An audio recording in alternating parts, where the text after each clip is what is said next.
Sur Lulusia, au tout début, on s'était dit, ah, c'est une arme antique, c'est une arme antique. Après, on dit Mother Flame. On se dit, ah non, Mother Flame, putain, c'est une autre arme créée par Vega. Et pour moi, on a une réponse, non. Pour moi, ce qui a détruit maintenant réellement Lulusia, c'est Uranus. Le GM Ah possède non. Uranus, mais attends, je vais finir, frérot, après tu dis ce que tu Neil, penses. il est trop chaud. Euh, grave. Et c'est Uranus. Et pourquoi je dis ça? Et après, il y avait l'explication, oui, mais si c'était Uranus, pourquoi ils l'ont pas utilisé avant? C'est bizarre. Pour moi, Mother Flame, c'est pas juste, c'est déjà énormissime, hein, bref. C'est une énergie. Oui. Et ils avaient l'arme antique, mais ils n'avaient pas la capacité de faire fonctionner Uranus. Ils sont dans l'incapacité de le faire parce que c'est pas eux qui ont créé Uranus, c'est pas eux qui ont créé l'énergie pour créer Uranus, et eux, ils ont surtout détruit le peuple qui était capable de le faire. En tout cas, une personne dans le peuple ou n'importe, mais c'est lié au royaume perdu et c'est lié au siècle oublié. Et là, il y a un bug qui s'appelle Vega. Je ne sais pas par quel moyen il l'a volé, pas volé, récupéré, mais la finalité, c'est que Mother Flame est là. Ou en tout cas, pas forcément stable ou pas, là-dessus, on verra plus tard, mais il y a une réalité, c'est que Mother Flame est présent. Et que Mother Flame, pour moi, c'est une énergie qui a été capable de faire fonctionner Uranus, et que grâce à cette énergie-là, ils peuvent l'utiliser, Uranus. Et donc, ça expliciterait pourquoi c'est la dernière arme antique qu'on n'a pas vue. On ne sait pas où elle est, alors qu'on arrive vraiment à la fin du manga. On sait où est Pluton maintenant. On sait où est... je vais y arriver. On sait où est Shirahoshi. Tous ces éléments, on l'a. Il manquait Uranus. Et c'est intéressant que le GM possède une arme antique. Et en sachant aussi que depuis le tout début du manga, on n'arrête pas de nous répéter que les armes antiques peuvent détruire le monde. Détruire le monde. Et là... on parle d'armes de destruction massive. Et Mother Flame, quand tu donnes cette énergie ou cette puissance pour faire fonctionner Uranus, bah Uranus est clairement une arme de destruction massive.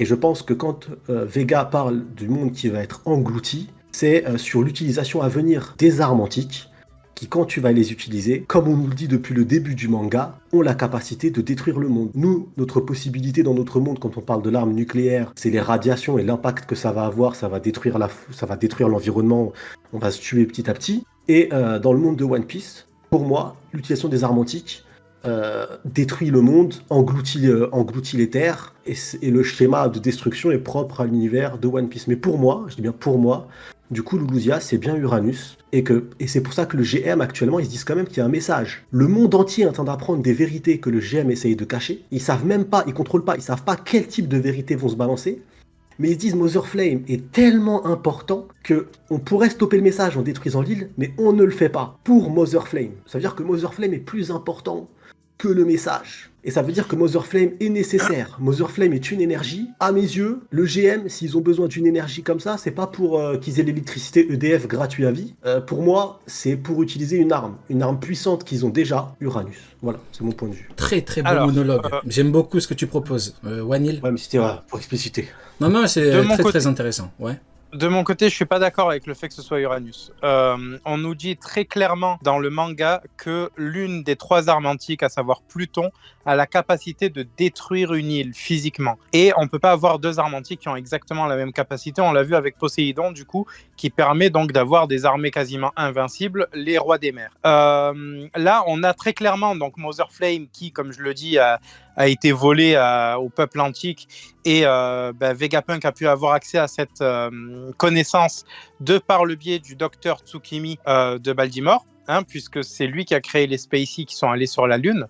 Donc voilà, donc il vivait sur la même île, il a pu avoir très facilement accès à ce type d'informations-là de la cité des Spacey qui sont sur la Lune. De l'autre côté, du coup, je pense qu'en fait, avec cette flamme-là, avec cette énergie-là, comme tu disais, parce que pareil pour moi, je pense comme toi que c'est une source d'énergie, ils ont la capacité de créer quelque chose de nouveau qui se rapproche des armes antiques, mais qui ne sont pas aussi parfaites que ces armes antiques-là. La preuve, ils ont besoin de charger Mother Flame pour pouvoir la réutiliser. Et je pense que c'était pas le cas de Pluton et des autres armes, puisque Vegapunk nous explique très bien que l'énergie infinie était utilisée par la civilisation du peuple oublié.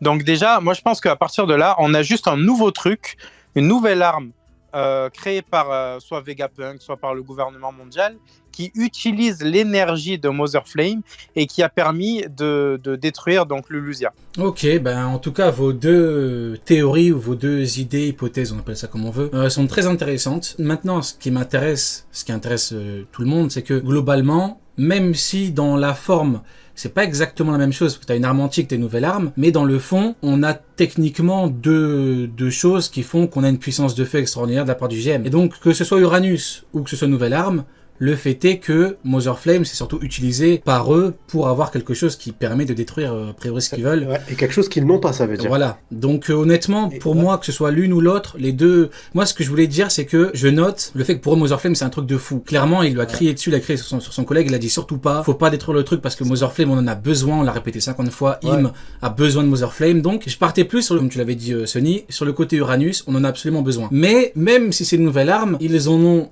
également besoin pour avoir une nouvelle arme qui permet de détruire. Donc l'une ou l'autre, franchement, vos deux théories En sont plus, je intéressantes. trouve que ça va même encore un peu plus loin parce que ça donne une vision beaucoup plus large, je pense un spectre beaucoup plus large sur le GM. Il y a beaucoup qui théorisaient sur le fait que c'est Im qui avait lui-même, Ouais. elle-même, la capacité, le pouvoir Exactement. d'engloutir le monde. Là, pour moi, on montre que non, le gouvernement mondial, qui sont des usurpateurs, hein, de toute façon, ça veut pas dire que potentiellement Im n'est pas une grande combattante, mais ça veut dire qu'ils usurpent une réalité, c'est faux, tout est faux.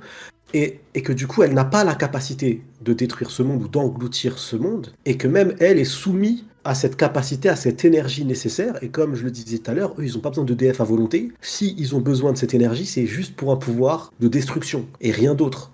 Donc, c'est pas des philanthropes. Donc, du coup, cette envie de protéger et le fait de placer Mother Flame devant la vérité au monde, parce qu'encore une fois, ils ne savent pas ce que Vega va dire, et malgré ça, ils passent Mother Flame devant. Ça montre dans l'autre balance, du coup, de l'autre côté, qu'ils sont en manque de puissance brute, de réelle puissance. Et après, que ça soit une arme créée comme le pense le frérot, ou moi, Uranus, comme je le pense, quoi qu'il arrive, c'est qu'ils ont un pouvoir en eux qui n'est pas le leur, qu'ils ont usurpé. Donc, soit au royaume oublié, soit par une création de Alors, Vega. Et ils ont besoin de cette énergie forte pour la faire fonctionner. Maintenant que j'y pense, y a un truc qui me fait dire que c'est plus Uranus qu'une nouvelle arme, c'est Vegapunk. Parce que, rappelez-vous, l'un des plus gros reproches qu'on a pu faire et qu'on peut encore faire à Vegapunk, c'est qu'il se présente comme étant entre guillemets un bienfaiteur, alors qu'il a créé une arme de destruction massive qui permet de tout détruire et qui a fumé tout le Lusia. Si c'est effectivement une nouvelle arme, alors Vegapunk est une énorme merde. Si il a juste permis de réanimer Uranus sans savoir que Uranus était une arme de destruction massive, et ben dans ce cas-là, on aurait un Vegapunk qui n'est pas catastrophique et qui n'est pas un immense idiot. Hein, donc je sais pas ce que t'en penses, Neil, mais si vraiment c'est une arme, c'est un abruti fini, enfin abruti fini non, mais je sais pas comment on peut le qualifier, immense merde, hypocrite, tu vois. Alors que si c'est Uranus et que le GM a utilisé l'énergie pour Uranus et il savait pas, c'est mieux pour lui quoi. Je pense surtout que Saturne aurait pu créer l'arme à partir du coup de l'énergie créée, enfin en tout cas renouvelée par Vegapunk. Donc il y a moyen que, comme tu dis, hein, que Vegapunk ait fait le con jusqu'au bout, mais il y a aussi moyen que son invention ait été utilisée pour une nouvelle arme. Moi perso, je pense que les armes antiques n'ont pas le rôle de destruction qu'on leur attribue, mais qu'elles ont été créées pour et par le peuple oublié. Donc le côté Im-sama, etc., là, cette équipe-là ne pourront jamais se servir de ces armes-là. Ok, ça marche. Vraiment, le truc qui me dérange, c'est que Vegapunk voulait utiliser Mother Flame pour faire le bien, parce qu'il a dit on pourra avoir une flamme éternelle et avoir notre propre soleil, notre propre énergie entre guillemets infinie. Si Mother Flame c'était surtout pour une arme de destruction, ce qu'il dit c'est faux, c'est tu vois. C'est pas ce que je dis. Moi je dis que son truc a été détourné pour quelque chose qui a été créé mais comment par l'arme Saturne. Mais comment l'arme qui détruit a pu être détournée? On aurait surtout l'énergie qui était détournée. Ah ok, j'ai pas compris. Donc du coup en gros tu dis que l'arme qui détruit c'est pas lui qui l'a fait. Voilà, c'est ça. Ok, ça marche. Bon, en tout cas, les deux coups, si de ce point de vue-là, on n'aurait pas un Vegapunk qui est hypocrite et qui nous a menti, bah du coup, ouais, ça peut être un des deux. En tout cas, voilà. Et sur Mother Flame, ce qui est intéressant aussi, c'est que pour moi, Mother Flame, il a réussi à recréer Mother Flame grâce aussi au Lunaria. Il a réussi, cette flamme-là, elle me fait vachement penser à la flamme, j'en parlais quand je faisais la React, qui est sur le dos de King, qui est sur le dos de tous les Lunaria. C'est une flamme très importante, et c'est une flamme qui a un vrai pouvoir de, je sais pas si on peut dire régénération, ouais, qu'on n'éteint pas avec de l'eau. Quel est le mot exact utilisé pour King? C'est une flamme éternelle. Tu peux rien lui faire quand elle est là. C'est le feu, quoi, c'est le même délire. Et Ouais, solo. c'est ça. Et on est parti du principe de se dire que, enfin, le parti du principe, c'est le manga. Il a fait des expériences, lui, directement ou indirectement quand même, sur les Lunaria, sur King, et il a créé pour lui les combattants ultimes qui ont comme particularité principale quand même d'avoir de la génétique des Lunaria. Donc pour moi, tout est un peu lié là-dessus. Ok, ça marche. Bon, bah du coup, voilà. Effectivement, comme tu dis, par rapport à la flamme des Lunaria, c'est vrai que c'est une flamme. Malheureusement, on n'a pas eu beaucoup de développement vis-à-vis de cette flamme par rapport à King. Au niveau du fonctionnement, qui est un fonctionnement entre guillemets simple, tu l'enlèves, t'es plus rapide, mais tu perds ta résistance. Tu l'as, t'es résistant. C'est vrai qu'Oda, je crois pas qu'on nous ait dit que la flamme, entre guillemets, tu pouvais pas l'éteindre, que c'était une flamme éternelle tant qu'elle est allumée, je sais On n'a pas. pas assez d'informations. Faudrait Ça m'a voir, juste mais en fait tout penser à cas, ça parce voilà. que Puis si ça, il a c'est bon. étudié la race et qu'il a fait des choses dessus. Mais après, voilà, là, je me base sur du vent. Ouais, Je me ouais. base sur ça ressemble peut-être, tu vois. La Pas de, flamme olympique. On est dans le thème. de ouf. C'est actuel, c'est l'actualité. Bon bah C'est du coup beau. voilà pour Vegapunk, pour un petit peu l'armantique, pour Mother Frame. Du coup on avance un petit peu et nous avons le gros robot géant, mine de rien lui on aurait pu Ah, l'oublier. Goldorak. Là on a Goldorak du coup qui avance et là il y a Lille qui entre guillemets c'est un petit peu chaud, il lui fonce dessus. Enfin il fonce sur tout le monde et les marines ne peuvent rien lui faire. Donc on voit un petit peu la résistance du bonhomme. Là, il avance, c'est chaud. Hein. Je sais pas ce que t'en penses, Neil, mais là, pour le coup, on a vraiment un robot qui pourrait grandement aider les Mugiwara à la fin de l'arc. Et là, l'auteur, il est un petit peu calme là-dessus, tu vois. Il y avait des faux départs. Hop, il s'allume, il s'éteint, il s'allume, il s'éteint. Il s'est levé. Et là, même, c'était un petit peu l'élément le plus important il y a 4 chapitres en arrière quand on l'avait vu à la fin se relever. Là, juste, on le voit avancer. Mais je pense que là, l'auteur, il nous dit préparez-vous parce que ça va être chaud. Parce que c'est pas, Moi, je pense, il n'a pas autant pris de temps à nous le présenter, à nous en parler et à faire une fin de chapitre avec pour que ce soit un flopper, tu vois. je pense que c'est pas de la résistance, c'est de l'invulnérabilité. Hein. Regarde l'état dans lequel il est quasiment neuf, le bail, alors qu'il y a 300 ans, il s'est attaqué à Marie-Joise, qui est donc supposé être l'endroit le mieux sécurisé au monde, patin, couffin, il a rien. Donc, du coup, très clairement, moi je pense que là, son but, c'est de s'avancer jusqu'à Joy Boy, donc jusqu'à Luffy. Et qui va rien calculer sur son passage. Et il en a rien à battre. Hein. Tu lui envoies le coup que tu veux, il en a rien à cirer. Je pense que pour l'instant, la solution temporaire au Mugiwara face au Gorosei, c'est lui. Pas que pour partir, pour gagner, entre guillemets, tu vois. Moi, je veux pas qu'il les batte. Honnêtement, je dis gagner parce que je veux pas qu'il y ait de chaos. Tu vois, de mon point de vue, le Gorosei ne peut pas être introduit et se prendre un flop immédiatement. Donc, je vais pas aller jusqu'au chaos, mais en tout cas, pour gagner cette bataille-là, je pense que la solution, c'est lui. C'est un petit peu comme les amiraux à Marineford. On pouvait pas avoir l'introduction des amiraux en sachant qu'ils auraient des rôles plus tard et les voir perdre, entre guillemets, au niveau de l'arc Marineford. Donc là, c'est vrai que ça peut être pareil. On peut pas avoir l'arc, même si à la base c'est un arc uniquement scientifique, mais un arc de révélation des démons, et les voir tous perdre. Donc c'est vrai que de ce point de vue-là, ça peut être la même chose. Hein. Si Oda veut les garder pour après. Ouais. Ok. Et toi, du coup. Double Da, Ouais. Double Da, quand il dit le robot qui prend Mother Flame pour sa propre alimentation, c'est un scénario qui est largement jouable. Ok, ça marche. Et toi, du coup, Sony, ton point de vue sur le robot? Pour moi, le robot, il aura un rôle.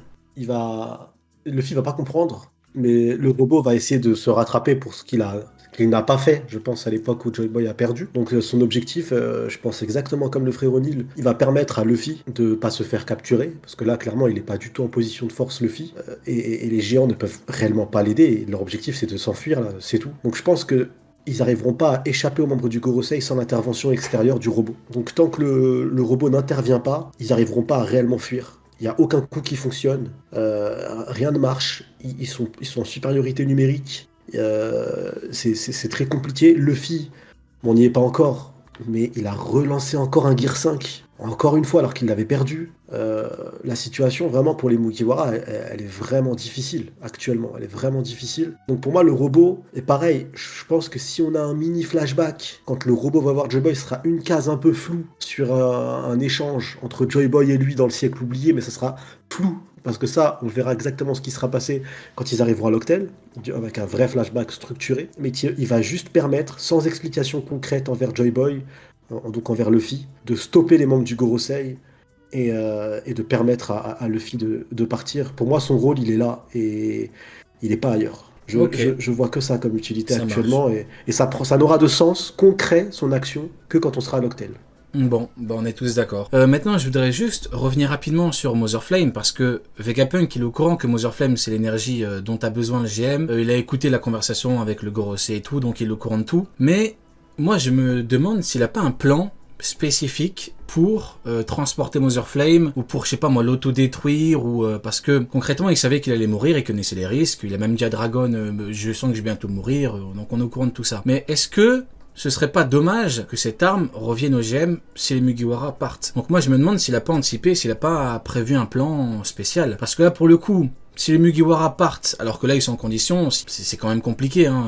Ils sont tous là, donc si vraiment ils partent en laissant tout au GM, Séraphin, Énergie, Mother Flame, tout ce qu'on veut, ce serait quand même un truc de fou. Donc maintenant s'ils partent, ce serait intéressant pour la guerre finale.